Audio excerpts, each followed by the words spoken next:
салом дӯстон, мунтахаби Тоҷикистон бозии дуввуми марҳилаи гурӯҳии даври интихоботи чемпионати ҷаҳонро дар сафар баргузор намуд. Рақиби имрӯзаи мо дастаи Покистон ба ҳисоб мерафт. Пеш аз оғоз шудани дидор ҳама медонист ки дар ин рақобат фаворит мо ҳастем, чун дастаи Покистон дар рейтинг ҳам аз мо хеле паст қарор дорад. Ҳамчунин футбол дар ин кишвар варзиши рақами як нест. Дар Покистон ҳама крикет гуфта гаштанд. Мағлубият аз Покистон шармандагии баробар бо монандии фарзанд ба ҳамсоя аст. Аммо ин маънои онро надошт ки мо бояд бо нигоҳи паст ба ин тим назар кунем. Замоне бо сарварии Усмон Тошев Мянмаро бо нигоҳи паст нигариста, пас он 4 гол аз онҳо хӯрдем. Дар ин видео ман бардоштҳои худро фақат аз ҳамин як бозӣ ба подписчикои канали худ баён медорам. Лайки қиматбоҳои худро гузоред ва то охир моро ҳамроҳӣ кунед. Дӯстон, футболи мунтахабҳои ин ҳафта низ идома меёбанд. Баъди мағлубияти сенсатсионӣ дар Амрикои Ҷанубӣ барои рохат ёфтан ба ҷоми ҷаҳон 2026 аз Колумбия ва Уругвай, ду гиганти футболи ҷаҳонӣ Бразилия ва Аргентина бо ҳам вомехӯранд. Оё пентакампионҳо метавонанд чемпионҳои ҷаҳонро мағлуб созанд ё ин ки бразилиҳо сеюм бозиро пайҳам бой медиҳанд? Тамошои рақобатро бо 1x боз ҳам ҷолибтар гардонед. Дар он ҷо регистратсияи осон, пур кардани маблағ аз тамоми гӯшаву канори дунё, вале аз ҳам муҳим, бонус то ҳаҷми $100 дар аввалин пардохт бо промокоди AMG 0777 ссилкаи бозӣ дар комментарияи ин видео.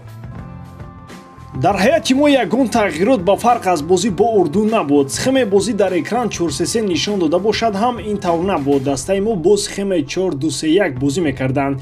Рустам Ятимов дарвозабон, дифоъгарони марказӣ Зоир Ҷурабоев ва Ваҳдат Ҳанонов, аз канорҳои хати дифоъ Манучер Сафаров ва Ахтам Назаров.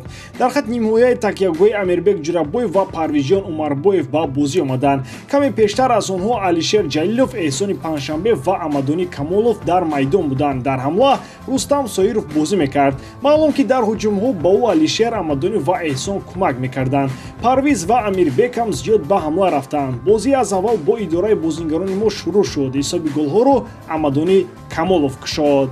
ин бозингар як хусусияти хуб дорад ки дар чанд бозӣ дида мешавад. ӯ то охир мубориза бурда аз ҷараёни бозӣ берун намешавад. Мураббиён мегӯянд ки ӯ дар бозиҳо не выключайся. Ҳамин гапро Амадонӣ хеле хуб истифода мебарад.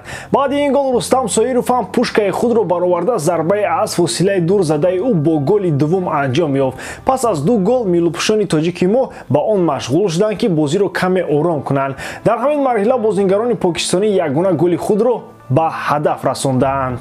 Ном бозингари ин даста зарбаеро зад ки Рустам Ятимов ягон имконияти баргардонидани онро надошт. Парвизҷон аз дастаи мо ин голро дида ба бозингарони покистонӣ чунин гуфт: маро қапед ва бинед ки голро чӣ гуна мезананд. Зарбаи бо пои чап задаи ӯ ки ба гол овард чунон зебо буд ки ҳатто Мессиу Гризман, Робину Бел ва дигар чаппойҳои машҳур рашку ҳасад мебаранд. Муносибати хуби футболбозони мо ба ин рақобат буд. Пас аз голи сеюм ҳам ба хати дифоъ нанишаста фишорро бештар кардем. Дар ниҳоят ин ба голи чоруми дастаи мо овард ки онро Эҳсони Паншанбе ба самар расонд. Ба ин бозингарони мо нимаи аввалро ба итмом расонданд. Дар нимаи дуввум мақсади ягонаи мо ҳисоб ва бозиро аз даст наодан буд. Азодаи ин кор шогирдони Пётр Шегирд баромаданд. Голи панҷуми даста боз натиҷаи заҳматҳои ҳамаи бозингарон ва то дами охирин бозӣ кардани Амадонӣ буд.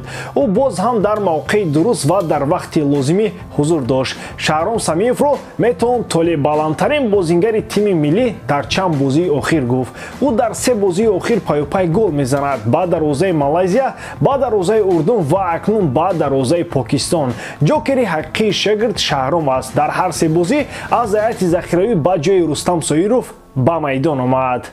Акнун мо соҳиби 4 хол шудем. Бозии дастаи Урдун ва Арабистони Саудӣ рақобати дигари ин гурӯҳ мебошад ки имрӯз соати 21:00 оғоз мешавад. Агар бозӣ мусовӣ шавад, ин ба нафи мо хоҳад буд. Ба ин бозӣ диққат додан акнун он қадар зарурат надорад. Мо бояд ғалаба мекардем ва мо тавонистем. Акнун аз ин пирӯзӣ бояд ҳавои баланд нагирем, чунки мо бар Покистон ғолиб шудем. Покистон заиф аст. аз пеш бозиҳои муҳимтарин хоҳанд буд. имконияти баромадан ба марҳилаи сеюми даври интихобӣ аст. бар зидди Арабистони Урдун ҳам бозӣ карда мешавад. хулас имрӯз мо бозии беҳтарин доштем.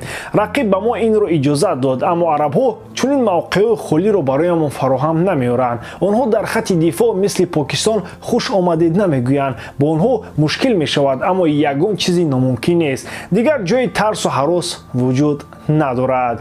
ба ҳамин тамом бовар дорам ки ҷодкории ман ба шумо писанд меояд. лайк, комментария ва дар канал обуна шуданро аз ёд набароред.